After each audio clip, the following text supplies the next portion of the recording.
Hello students, welcome back. BSc final year के अंदर बच्चों अपन लास्ट क्लास में बीटाट्रॉन पढ़ रहे थे।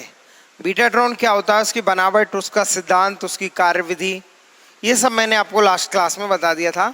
आज की क्लास में अपन पढ़ेंगे बच्चों इलेक्ट्रॉन सिंक्रोट्रॉन।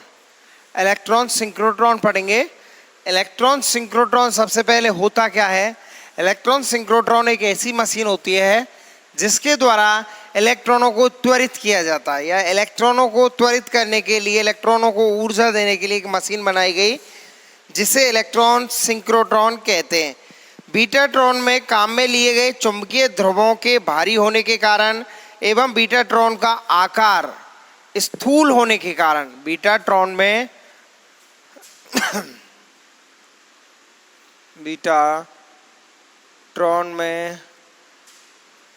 काम में या उपयोग में लिए गए चुंबकीय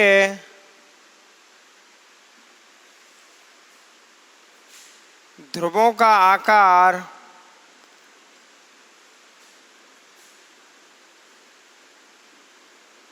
बड़ा होने एवं या बीटाट्रॉन में जो काम में या उपयोग में जो चुंबकीय ध्रुव काम में लिए गए या काम में लाए गए चुंबकीय ध्रुवों के भारी होने के कारण, एक ही बात है, चुंबकीय ध्रुवों का आकार बड़े होने के कारण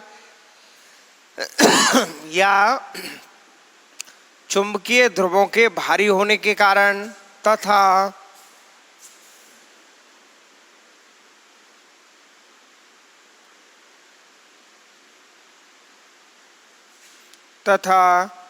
बीटाट्रॉन का आकार स्थूल होने के कारण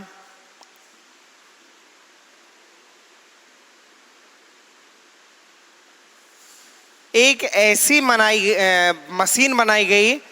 बीटाट्रॉन में क्या कमी थी बच्चों? इसका आकार बहुत ही स्थूल था और इसमें जो चुंबकीय ध्रुव काम में लिए गए या जो मैग्नेटिक पोल्स थे वो कैसे थे? बहुत ही भारी थे। भारी होने के कारण एवं बीटाट्रॉन का आकार स्थूल होने के कारण इलेक्ट्रॉनों को त्वरित करने के लिए एक नए युक्ति बनाई गई या एक नई मशीन बनाई गई जिसे क्या कहते हैं, या उपकरण बनाया गया जिसे अपन इलेक्ट्रॉन सिंक्रोट्रॉन कहते हैं। होने के कारण इलेक्ट्रॉनों को त्वरित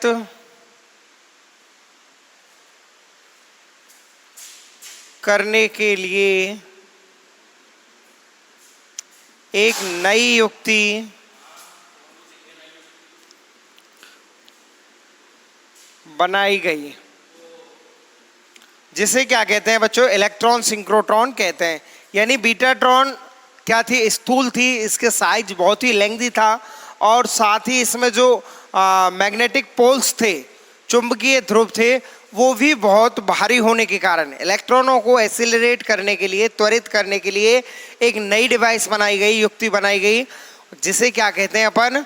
इलेक्ट्रॉन सिंक्रोट्रॉन कहते हैं। इलेक्ट्रॉन सिंक्रोट्रॉन भी क्या है? वो विद्युत चुंबकीय प्रभाव पर ही आधारित है। इलेक्ट्रॉन सिंक्रोट्रॉन में क्या होता है? इलेक्ट्रॉन सिंक्रोट्रॉन के द्वारा इलेक्ट्रॉनों को क्या किया जाता है? त्वरित किया जाता है। यानी इलेक्ट्रॉनों को त्वरित करने के लिए बनाई गई मशीन को क्या कहते हैं? इलेक्ट्रॉन सिंक्रोट्रॉन कहते हैं।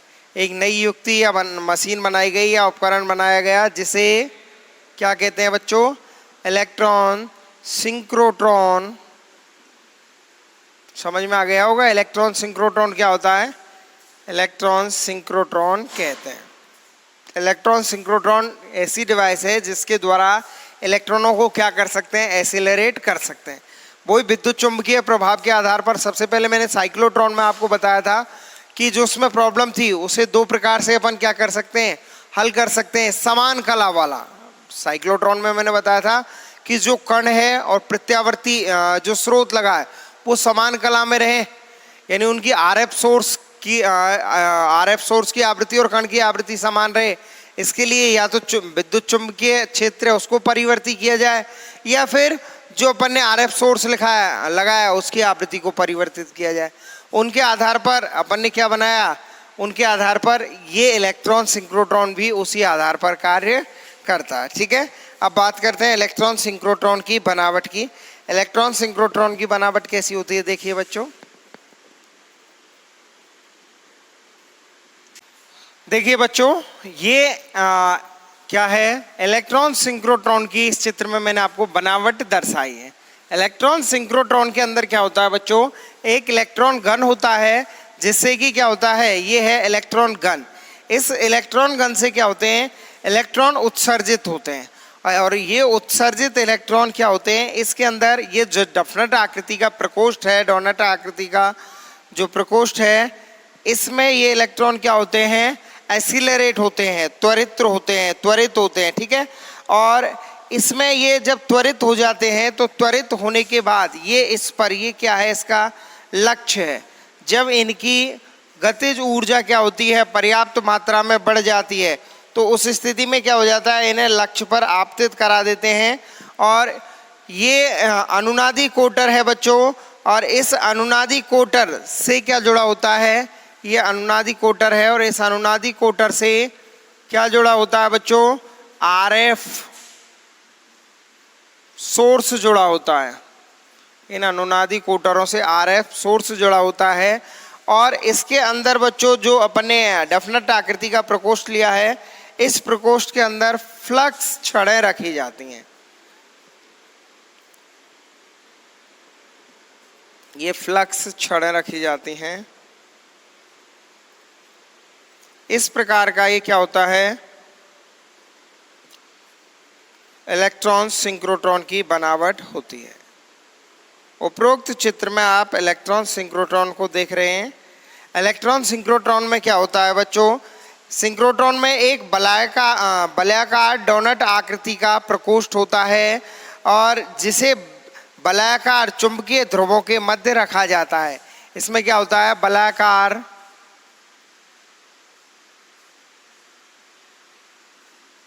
डोनट या डफनट आकृति का प्रकोष्ठ होता है,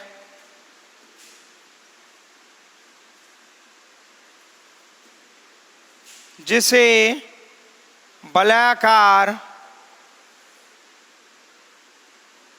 चुंबकीय ध्रुवों के मध्य रखा जाता है। जिसे वलयाकार चुंबकीय ध्रुवों के मध्य रखा जाता है। यानी जो प्रकोष्ठ है वलयाकार प्रकोष्ठ, उसे कहाँ रखा जाता है, वलयाकार चुंबकीय ध्रुवों के मध्य में या बीच में रखा जाता है।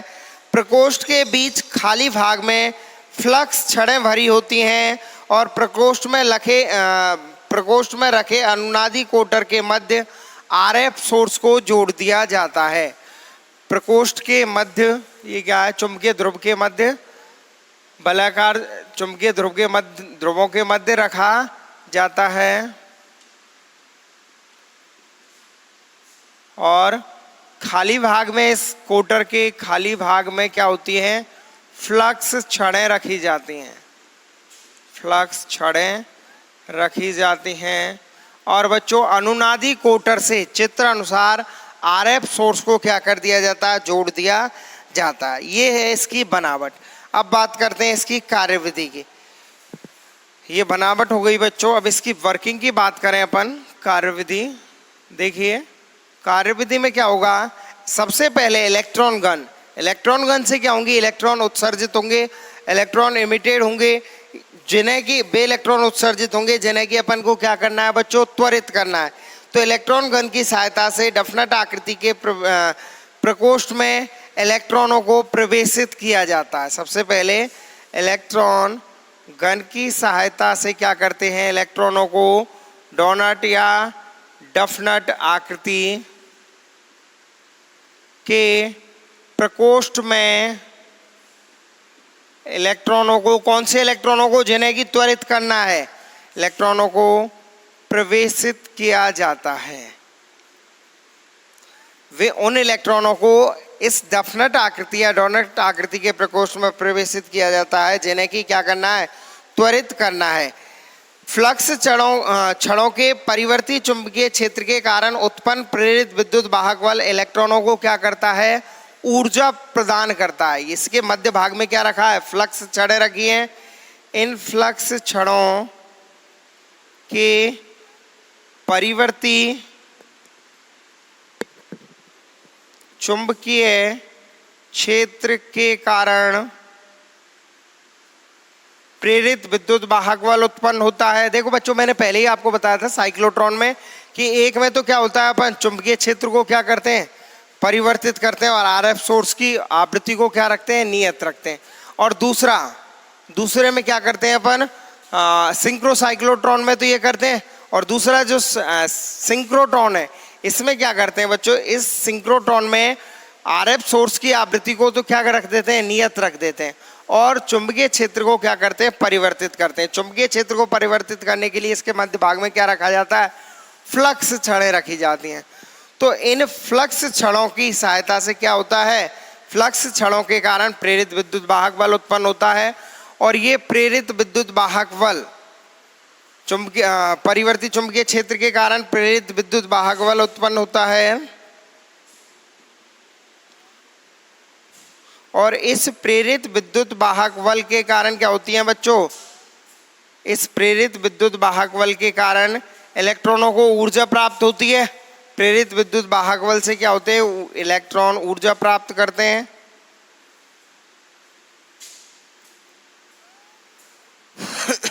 इलेक्ट्रॉन ऊर्जा प्राप्त करते हैं, और इलेक्ट्रॉनों को जब ऊर्जा प्राप्त हो जाएगी तो क्या होंगे, इलेक्ट्रॉन त्वरित होंगे, अर्थात इलेक्ट्रॉनों की ऊर्जा बढ़ेगी, यानी उनकी गतिज ऊर्जा बढ़ेगी, और गतिज ऊर्जा बढ़ेगी तो उनका वेग बढ़ेगा, यानी इलेक्ट्रॉन क्या हो जाएंगे, त्वरित हो जाएंगे।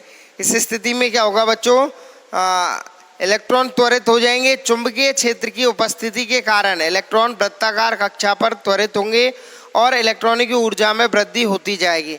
चुंबकीय फॉक्सन की सहायता से इलेक्ट्रॉन को एक ही कक्षा में बनाए रखा जाता है। इलेक्ट्रॉन त्वरित होंगे, उनकी ऊर्जा बढ़ती जाएगी, और चुंबकीय फॉक्सन की सहायता से क्या करते हैं, इलेक्ट्रॉनों को एक ही वृत्ताकार कक्षा में बनाए रखा जाता है।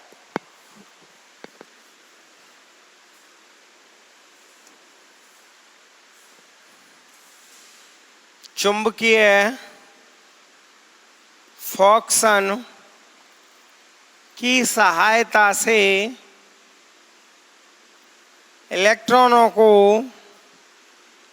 एक ही वृत्ताकार कक्षा में बनाए रखते हैं। बच्चों, ये एक ही वृत्ताकार कक्षा में क्या करेंगे, चक्कर लगाएंगे परिवर्ती विद्युत क्षेत्र से प्रेरित विद्युत वाहक बल, जिससे हर बार इनको क्या मिलेगी, ऊर्जा मिलेगी, और ऊर्जा से क्या होते जाएंगे, त्वरित होते जाएंगे। ठीक है, और ये त्वरित होंगे तो इनकी फिर क्या होगा, गतिज ऊर्जा बढ़ेगी, यानी त्वरित हो रहे हैं। ठीक है, तो इस स्थिति में अपन इनको क्या कर रहे हैं बच्चों, चुंबकीय फॉक्सन की सहायता से एक ही वृत्ताकार कक्षा में क्या कर रहे हैं, बनाए रख रहे हैं।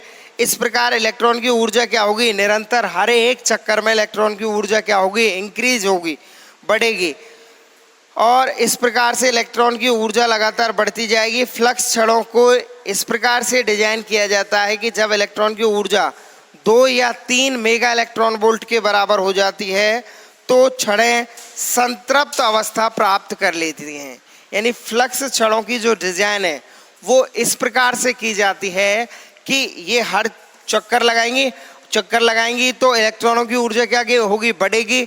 जब इलेक्ट्रॉनों की ऊर्जा कितनी हो जाएगी, 2 से 3 मेगा इलेक्ट्रॉन वोल्ट के बराबर।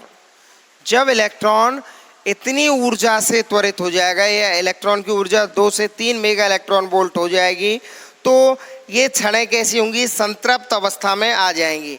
यहाँ से इसकी प्रक्रिया क्या होगी, रुक जाएगी, और सिंक्रोट्रॉन रिएक्शन क्या हो जाएगी, इसमें सिंक्रोट्रॉन रिएक्शन आरंभ हो जाएगी। आरएफ को ऑन कर दिया जाता है, आरएफ सोर्स को ऑन कर दिया जाता है।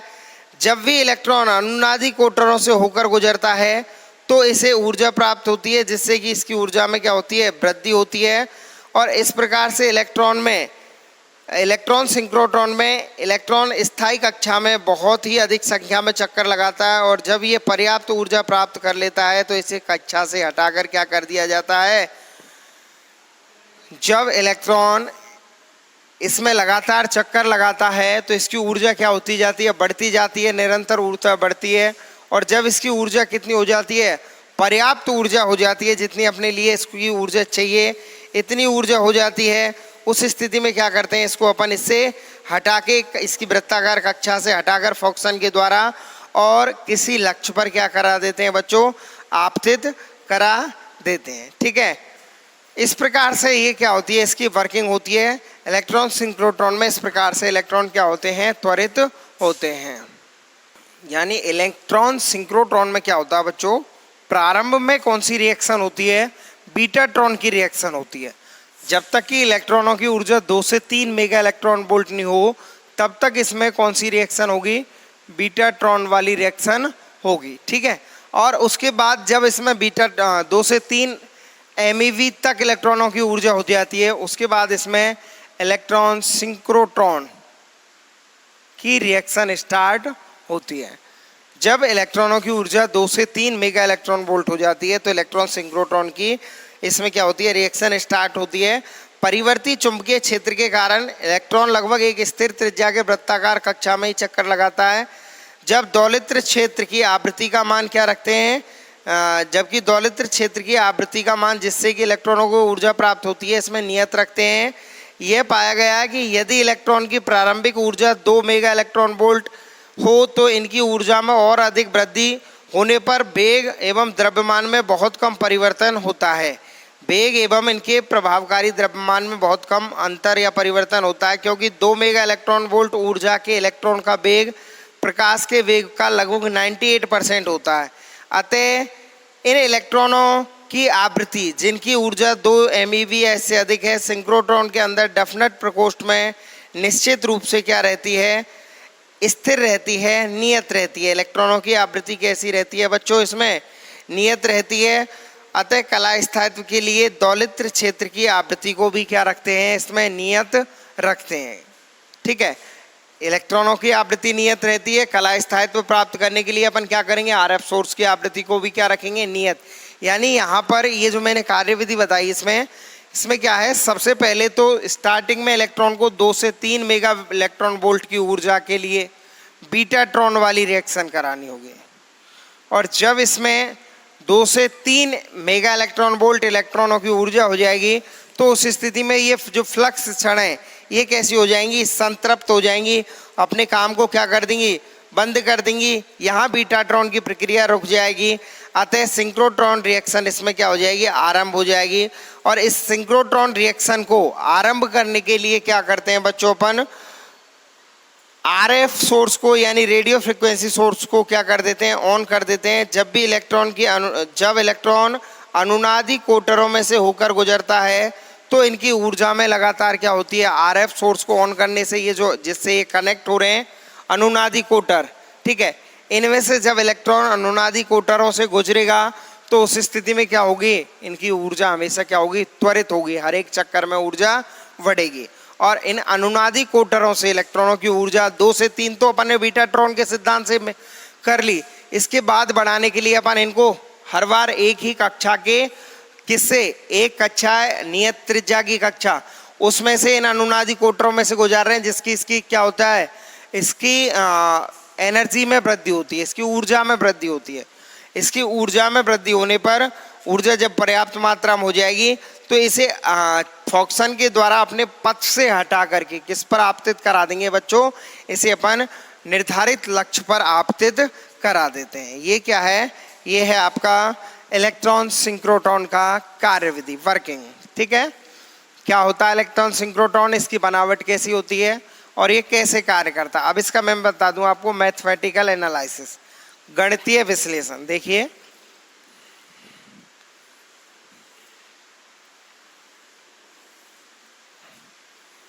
इलेक्ट्रॉन सिंक्रोट्रॉन का गणितीय विश्लेषण।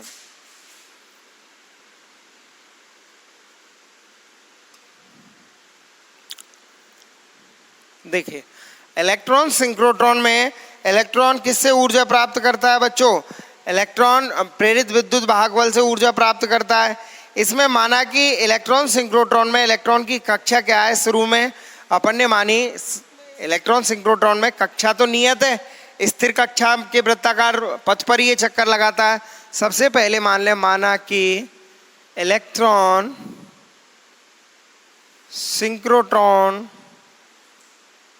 में इलेक्ट्रॉन की कक्षा की त्रिज्या स्मॉल r है एवं वेग कितना मान लें अपन बच्चों, एवं वेग v है। अपन ने मान लिया कि r त्रिज्या के पथ पर इलेक्ट्रॉन चक्कर लगा रहा है और इसका वेग कितना है, वेग v है।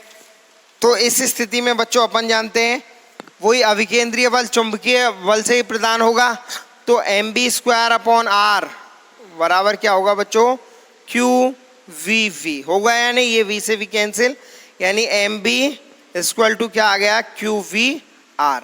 इलेक्ट्रॉन के लिए q क्या हो जाएगा, e के बराबर हो जाएगा, यानी mv बराबर क्या आ जाएगा बच्चों, mv बराबर आ जाएगा evr। इससे अपन b/r के रूप में निकालें बच्चों, ओमेगा के रूप में अपन को लाना है, तो v/r क्या हो जाएगा, qv/m। इससे v/r इक्वल टू क्या हो जाएगा बच्चों, v/r इक्वल टू qv/m। अतः ओमेगा बराबर क्या हो गया, ओमेगा बराबर हो गया qv/m। समीकरण नंबर 1, कोई दिक्कत नहीं होनी चाहिए। अपन ने माना प्रारंभ में v वेग से गति कर रहा है इलेक्ट्रॉन और r त्रिज्या के पथ पर गति कर रहा है, तो ये उस पथ पर वृत्ताकार पथ पर गति करे, इसके लिए अभिकेंद्रीय बल वो चुंबकीय क्षेत्र के द्वारा ही प्रदान होगा। तो mv²/r बराबर qvv। इससे मैंने ओमेगा का, इसकी कोणीय आवृत्ति ओमेगा निकाली और उसका मान कितना आया बच्चों, qv/m। जब इलेक्ट्रॉन पर्याप्त ऊर्जा प्राप्त कर लेता है तो उसका वेग लगभग प्रकाश के वेग के बराबर हो जाता है, लगभग 98% हो जाता है, यह प्रकाश के वेग के बराबर हो जाता है। अतः आपेक्षिकता के सिद्धांत के लागू होने के कारण कण की आवृत्ति कैसी हो जाती है, परिवर्ती हो जाती है। जब इलेक्ट्रॉन पर्याप्त मात्रा में ऊर्जा प्राप्त कर लेता है तो इलेक्ट्रॉन का लगभग वेग कितना हो जाता है, का वेग लगभग प्रकाश के वेग के बराबर हो जाता है। अतः अब क्या लग जाएगा इस पर, आपेक्षिकता का सिद्धांत लागू हो जाएगा। आपेक्षिकता का सिद्धांत लागू होगा और इस आपेक्षिकता के सिद्धांत के लागू होने के कारण क्या होगा बच्चों, इसका वेग बढ़ गया, आपेक्षिकता का सिद्धांत लागू हो गया। अतः आरएफ सोर्स की आवृत्ति परिवर्ती करके कला स्थायित्व को क्या किया जा सकता है, प्राप्त किया जा सकता है। आपेक्षिकता का सिद्धांत लागू होने के कारण कण की आवृत्ति परिवर्ती हो जाएगी और आरएफ सोर्स की आवृत्ति को परिवर्ती करके क्या किया जा सकता है, इसमें कला स्थायित्व प्रदान प्राप्त किया जा सकता है। ये सिद्धांत लागू होने से कण की आवृत्ति कैसी होगी, कण की आवृत्ति परिवर्ती हो जाएगी। कण की आवृत्ति परिवर्ती हो गई। अब रेडियो फ्रिक्वेंसीज को ऑन कर दिया अपन ने। अब कण की आवृत्ति कैसी हुई, जब कण की आवृत्ति परिवर्ती हुई, लगभग 2 मेगा इलेक्ट्रॉन वोल्ट ऊर्जा हो गई, तब अपन ने रेडियो फ्रिक्वेंसी सोर्स को ऑन किया है। और उस स्थिति में अपन ने कण की आवृत्ति जब परिवर्ती हो गई, उस स्थिति में आरएफ सोर्स की आवृत्ति को परिवर्ती करके अपन ने क्या कर लिया, इनमें आरएफ सोर्स की आवृत्ति को परिवर्ती करके कला स्थायित्व प्राप्त कर लिया। क्या कर लिया बच्चों, कला स्थायित्व प्राप्त कर लिया। और कला स्थायित्व जब ये कण और आरएफ सोर्स दोनों की आवृत्ति समान हो जाएगी, यानी कला स्थायित्व क्या हो जाएगा बच्चों, इस स्थिति में प्राप्त हो जाएगा। यानी इस प्रकार से अपन कला स्थायित्व को प्राप्त कर सकते हैं। तो इसके लिए ओमेगा बराबर क्या हो जाएगा बच्चों, ओमेगा बराबर, इस स्थिति में ओमेगा बराबर v/r बराबर, वेग कितना हो गया है इसका, वेग c के बराबर हो गया, तो c/r बराबर क्या हो गया, qv/m। इस स्थिति में क्या होगा बच्चों, ओमेगा बराबर qv/m बराबर किसके हो जाएगा, c/r के हो जाएगा। तो इससे mc बराबर क्या हो जाएगा, आप यहां से देखोगे mc इक्वल टू qvr होगा या नहीं। ये mb बराबर qvr होता था, v किसके बराबर हो गया, अब c के बराबर हो गया है। तो mc बराबर qvr, यानी इसको मैं लिख सकता हूं p बराबर qvr, वही संवेग qvr। अब आपको पता है यहाँ पर q क्या है, इलेक्ट्रॉन का आवेश है, तो इसे किसके बराबर लिखा जा सकता है, evr के बराबर लिखा जा सकता है। चूंकि हम जानते हैं एनर्जी E बराबर कितनी होगी, ऊर्जा E बराबर रूट ऑफ ऊर्जा E बराबर होगी बच्चों P square C square plus M nought square C4 root of P square C square plus M nought square C4। E बराबर E का मान यही होगा बच्चों, E बराबर क्या होगा P square C square plus M nought square C4 का अंडर रूट। ठीक है, चूंकि ऊर्जा किसके बराबर है यहाँ पर, E किसके बराबर है, E लगभग बराबर होगी PC के बराबर। ठीक है, ये अत्यल्प मात्रा में होगा, एम नॉट बहुत कम होने के कारण ये क्या हो जाएगा, नगण्य हो जाएगा, और ये मेन ऊर्जा होगी तो ये किसके ऊर्जा होगी लगभग किसके बराबर, PC के बराबर होगी। अतः इस स्थिति में इसको दे लें अपन क्या बच्चों, देखना ये समीकरण 1 हो गया था अपना, ये समीकरण 2 हो गया, ये समीकरण 3 और इसको दे लिया समीकरण नंबर 4।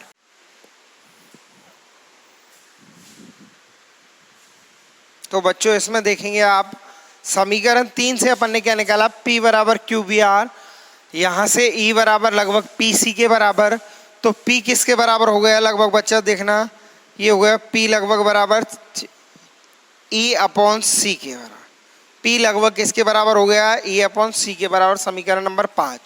आप देखोगे बच्चों समीकरण 5 से किसके बराबर है, P E अपॉन C के बराबर, और 4 से QBR के बराबर, तो समीकरण 3 व 5 से क्या लिख सकते हैं, E upon C equal to QVR।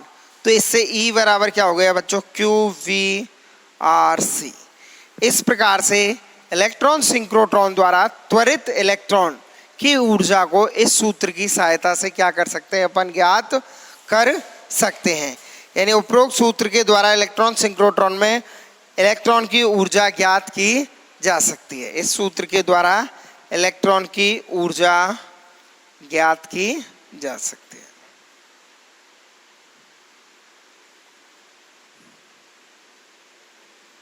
तो ये हुआ आपका बच्चा इलेक्ट्रॉन सिंक्रोट्रॉन। इलेक्ट्रॉन सिंक्रोट्रॉन क्या होता है, इसकी बनावट, इसकी कार्यविधि, सिद्धांत और इसका मैथमेटिकल एनालिसिस, ये मैंने आपको बता दिया। और आज की क्लास के लिए अपन इतना ही पढ़ेंगे। इसके बाद जो नेक्स्ट टॉपिक है आपका प्रोटॉन सिंक्रोट्रॉन, वो पढ़ेंगे अपन नेक्स्ट क्लास में। धन्यवाद।